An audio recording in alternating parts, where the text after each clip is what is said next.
अस्सलाम वालेकुम। अच्छा जी, हमने कंजेंटल कैटरेक्ट कर लिया था और कंजेंटल कैटरेक्ट में हमने 2 प्रोसीजर पढ़े थे, जिसमें हमने एंड पे लिखा था कि सर्जिकल प्रोसीजर कौन से होते हैं, जिसमें हम लेंस को एस्पायरेट कर रहे थे या फिर हम लेंसेक्टमी कर रहे थे।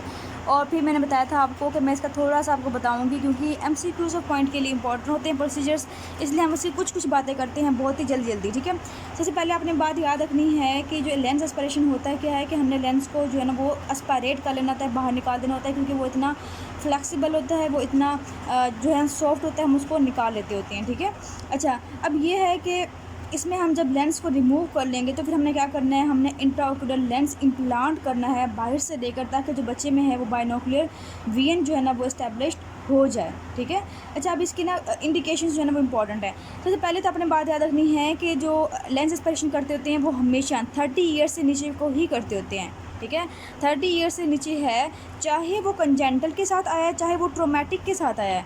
मीन कंजेंटल में ये तो ये है ना कि 3 ईयर्स 4 ईयर्स या 5 ईयर्स के साथ आ सकता है, लेकिन साथ ऐसा पेशेंट भी जिसको ट्रोमेटिक कैटरेक्ट हुआ है लेकिन 30 ईयर्स से पहले आ गया है, उसका जो लेंस है वो सॉफ्ट है, फिर हम क्या करेंगे कि हम उसको लेंस एस्पायरेट कर लेंगे।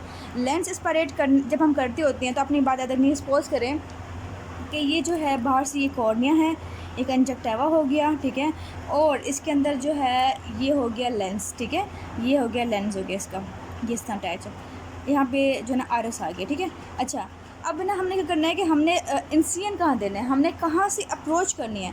तो आपकी बुक में 2 लिखे हुए हैं कि या तो हम लिम्बल रूट कर सकते हैं या फिर कॉर्नियोस्क्लेरल टनल कर सकते हैं। मेन ये जो है ये था कॉर्निया, ये था कंजक्टिवा, यहाँ पे था लिम्बस। सो हमें यहाँ से अप्रोच कर लेनी है, ठीक है।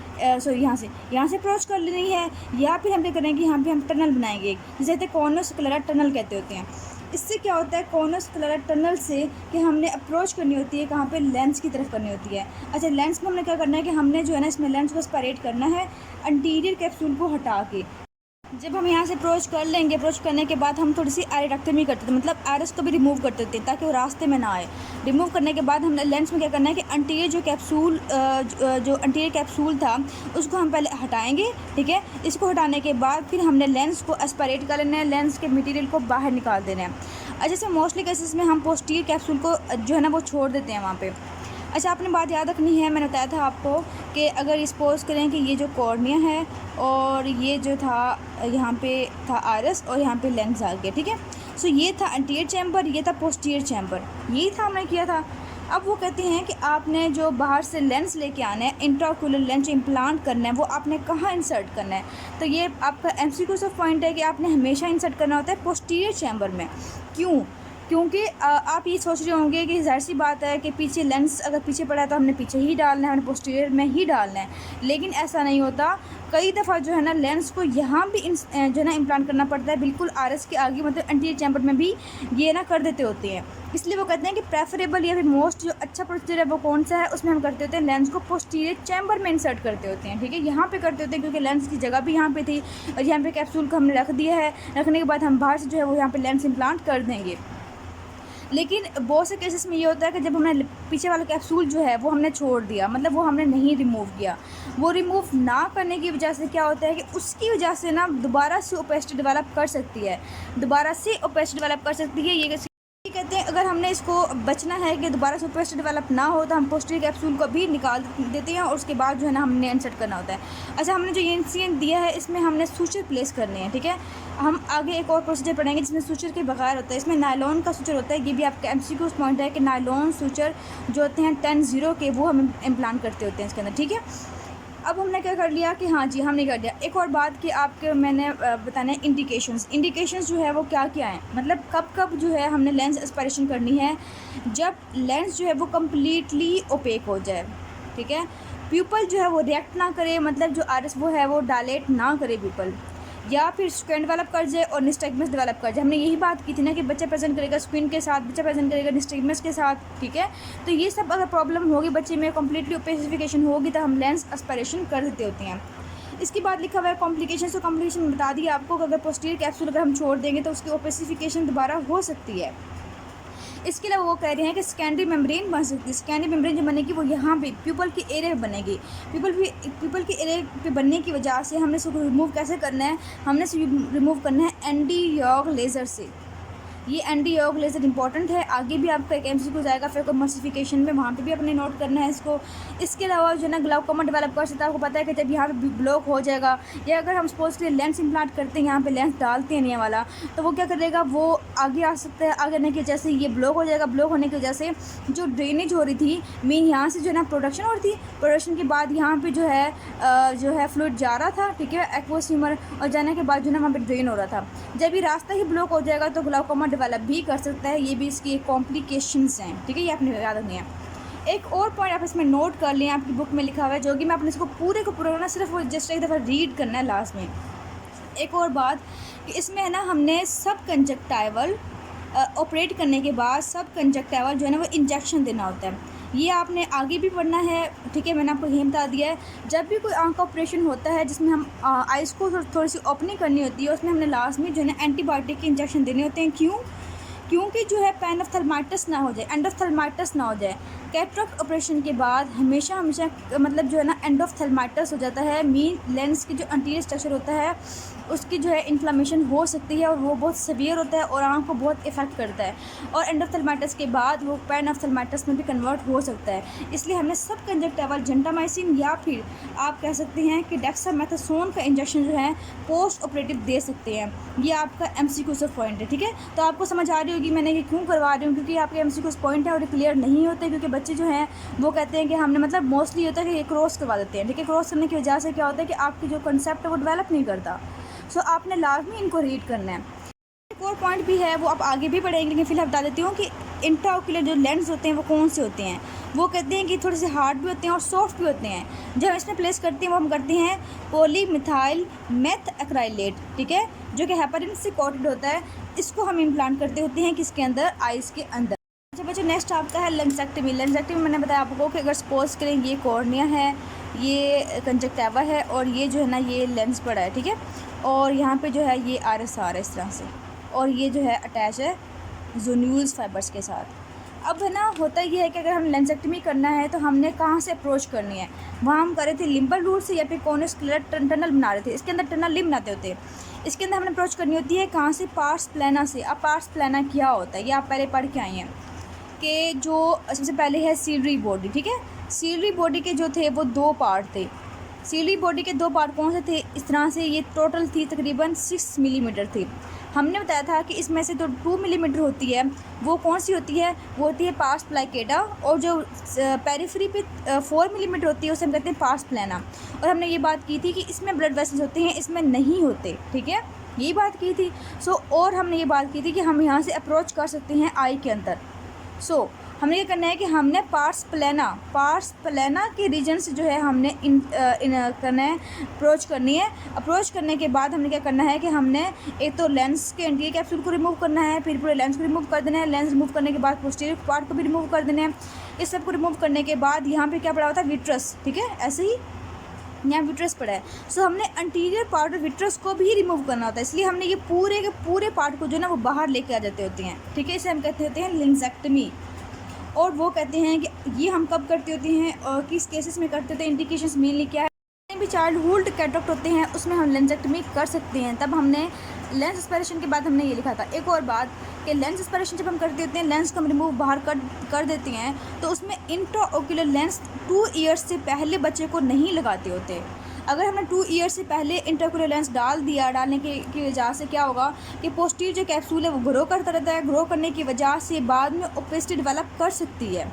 लेकिन लेंसेक्टमी में क्योंकि हमने तो पोस्टीरियर कैप्सूल ही रिमूव कर दिया, हमने हर चीज़ ही रिमूव कर दी है जो कि दोबारा से कैटरेक्ट करवा सके, इसलिए हम इन बच्चों में जिनमें हम लेंसेक्टमी करते होते हैं इनमें हमने इंट्राओक्यूलर लेंस जो है वो डाल सकते हैं।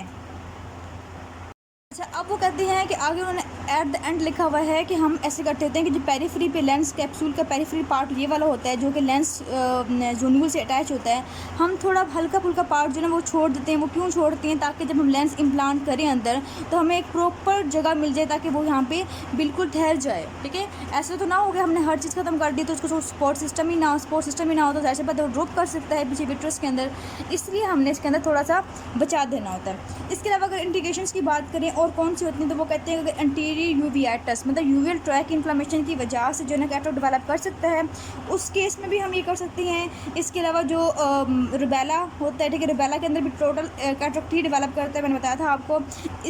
इसके अलावा आप आगे पढ़ेंगे एक्टोपिया लेंटिस। एक्टोपिया लेंटिस का मतलब ये होता है कि जो लेंस है वो अपनी जगह से हिल जाता होता है, ठीक है, उसमें हम कर सकते हैं। इसके अलावा सबलक्सेशन मतलब किसी भी तरह से अगर लेंस जो है वो सबलक्सेशन हो जाए, अपनी जगह से हट के इधर उधर चली जाए, तब भी आपको पता है कि हमें पूरे का पूरा लेंस ही रिमूव करना होता है, साथ साथ हम विट्रस को भी रिमूव करते होते हैं। सब करने के बाद हमने यहाँ पे इंसियन जो सूचर लगाते होते हैं, सूचर होता है 10-0 का जो है ना नायलॉन का सूचर लगाते होते हैं। आपका वीएल रिहेबिलिटेशन, इसका मतलब ये है कि हमने लेंसेक्टमी कर ली, हमने लेंस एस्पायरेशन कर लिया, तो लेंस रिमूव कर लिया। लेंस रिमूव कर लिया इसका मतलब ये है कि अब वीएन तो ख़राब होगी क्योंकि लेंस ही नहीं है। और आपको पता है कि तकरीबन 18 से 20 तक जो है ना डायोप्टर पावर जो है ना वो लेंस प्रोवाइड करता है हमें, ठीक है, जो डायोप्टर पावर होती है। अब अगर हमने लेंस रिमूव कर दिया है तो हम किस तरह से उसकी जो वीएन है वो बहाल कर सकते हैं, किस तरह से हम उसको ठीक कर सकते हैं, कौन कौन से आपके माइंड में आ सकते हैं। अच्छा, आप सोचिए आपके माइंड में क्या क्या आ सकते हैं। अब एक तो मैंने बता दिया आपको कि हम इंट्राओक्यूलर लेंस जो है बाहर से अंदर इंसर्ट करेंगे, एक तो वो है, लेकिन उसके अलावा भी तो ऐसे होते हैं मतलब जिसे हम कर सकते हैं। कौन कौन से होंगे, जैसे अगर हम बात करें स्पेक्टिकल्स की, सो अगर ग्लासेस हैं तो हम उसको ग्लासेस दे सकते हैं पावर की, ठीक है, जैसे हमने पावर ठीक करके जो लेंस से प्रोवाइड करना होता है वही हमने पावर दे के उसको स्पेक्टिकल्स लगा देते होते हैं। अब आपके टर्म लिखा हुआ है एफेकिया। एफेकिया का मतलब क्या होता है? एफेकिया का मतलब है एब्सेंस ऑफ लेंस, ठीक है, तो हमने लेंस रिमूव कर दिया तो पेशेंट की आई क्या होगी, एफेकिक आई। सो अगर आपसे क्वेश्चन पूछते हैं कि हाउ यू रिहेबिलिटेट एफेकिक आई, तब भी आपने यही लिखना है। से पूछते हैं कि लेंस रिमूव करने के बाद आपने किस तरह से इसको रिहेबिलिटेट करना है, तब भी आपने सब कुछ यही लिखना है। स्पेक्टिकल्स हम कब देते हैं, जब हमने बायलैटरल एफेकिया हो, दोनों ही आइज़ की जो लेंस है वो रिमूव की हो, तब हमने स्पेक्टिकल्स देनी है, यूनिलेटरल के लिए नहीं देनी। सेकंड उन्होंने कहा हुआ है कि कॉन्टैक्ट लेंस जो है ना हम कब देते होती हैं, ये आपने बायलैटरल के लिए भी दे सकते हैं और यूनिलेटरल आई की जो एक आई का इफेक्ट किया हुआ है तब भी आप दे सकते हैं कॉन्टैक्ट लेंस, ठीक है। उसके बाद हमने बात की थी कि इंट्राओक्यूलर लेंस जो है इम्प्लांटेशन, वो पूछते हैं कि आपने इंट्राओक्यूलर इम्प्लांटेशन जो की है, ठीक है, वो किस जगह करते होते हैं, तो वो मैं पहले बता चुकी हूँ कि वो पोस्टीरियर चैम्बर में करते होते हैं, it is the best place. अगर अंटीरियर में हम कर दें प्लेस तो क्या क्या कॉम्प्लिकेशन डेवलप कर सकती हैं। एक तो सेकेंडरी ग्लाउकोमा हो सकता है कि हमने अंटीरियर चैम्बर सपोज करिए ये आरएस है, हमने अंटीरियर चैम्बर में लेंस रख दिया है, लेंस रखने के बाद क्या हो जाएगी, ये ब्लॉक हो जाएगा। ब्लॉक होने की वजह से जो है ना एक्वस ह्यूमर है वो ड्रेन नहीं होगा, एक्वस ह्यूमर का जो रास्ता है वो ख़राब हो जाएगा। ख़राब होने की वजह से वहाँ पे सेकेंडरी ग्लाउकोमा डेवलप कर सकता है, ये आपका एमसीक्यू पॉइंट है। इसके अलावा जो कॉर्निया है उसकी डिकम्पेंसेशन भी हो सकती है, वो फ्लैट वगैरह कुछ भी उसको प्रॉब्लम आ सकती है। फिर हम बात करते हैं कि इंट्राओक्यूलर लेंस इम्प्लांट कर रहे हैं पोस्टीरियर चैम्बर के अंदर, वो कौन कौन सी टाइप्स होती हैं। तो अपनी बात याद रखें कि एक होती है रिजिड, हमने इसको रिमूव कर दिया, रिमूव करने के बाद हमने इंसर्ट करना है, इंसर्ट करेंगे रिजिड जो होती हैं वो किसके बने होते हैं, पॉलीमिथाइल मेथ एक्राइलेट, ठीक है, ये अपने नाम याद रखना है। इसको इंसर्ट करने के लिए हमें सारी सी बातें इंसियन बड़ा देना पड़ेगा ताकि हम जो रिजिड है वो लेके डाल सकें, इसलिए उसको बना दिया, फोल्ड कर दिया उसको, ताकि हम फोल्ड करके ये सपोज करिए लेंस है तो हमने इसको इस तरह से फोल्ड कर दिया अगर, तो फोल्डेबल जो होता है वो बने होते हैं एक्राइल पॉलीमर्स के। ये थोड़े से क्या होती हैं जो फोल्डेबल होते हैं, हाइड्रोफोबिक होते हैं, फोल्डेबल होते हैं, तो ये आराम से हम इसकी कम इंसीन में भी हम इसको डाल सकते हैं। सपोज करिए इतना इंसीन हो गया तो हम इसको इंसर्ट कर सकते हैं। फिर उन्होंने बना दी एक, उन्होंने कहा हम मज़ीद क्या करते हैं, मज़ीद इसको ब्रेक कर दें, हमने इसको रोलेबल कर दिया। रोलेबल जो होता है वो इतना रोल हो जाता है कि वो बिल्कुल थिन सा बन जाता है, बिल्कुल इतना सा वो रोल होता है, इस तरह रोल होता है कि आपको छोटा सा बहुत ही माइक्रो इंसियन देना होता है, उसकी वजह से जो है ना वो इम्प्लांट कर सकते हैं उसको, बिल्कुल तकरीबन 1 मिलीमीटर का इंसियन देना पड़ता है आपको। उसके बाद उसको जो है ना अपने इंसियन दिया, इसको सूचर नहीं लगाने पड़ते, ये इसका फ़ायदा होता है। ये किसके बने होते हैं, ये बने होते हैं हाइड्रोजेल के बने होते हैं, क्योंकि इतने रोलेबल होते हैं, ये हाइड्रोजेल के बने होते हैं। तो आपने इसको याद रखना है, या आगे भी जब हम पढ़ेंगे उसमें भी काम आएंगे। इसके बाद वो कहते हैं कि जो हमने इंट्राओक्यूलर लेंस डाला है उसकी हमने पावर कैसे हमने पावर रखनी है, मीन उसकी कितनी पावर रखनी है, हमने मेंटेन करनी है। हम उसे चेक कर देते हैं पावर, हम उसे कैलकुलेट कर देते हैं बायोमेट्रिक पावर से। आपने बात याद रखनी है, अगर तो बच्चा है 2 ईयर्स से कम, ठीक है, 2 साल से छोटा बच्चा है अगर, तो हमने उसे करेक्शन करनी है। जो लेंस कि आपने इसको दिया है 20 पावर का लेंस डाल रहे हैं इंट्राओक्यूलर लेंस, आपने 20% जो है इसमें से कम रखनी है।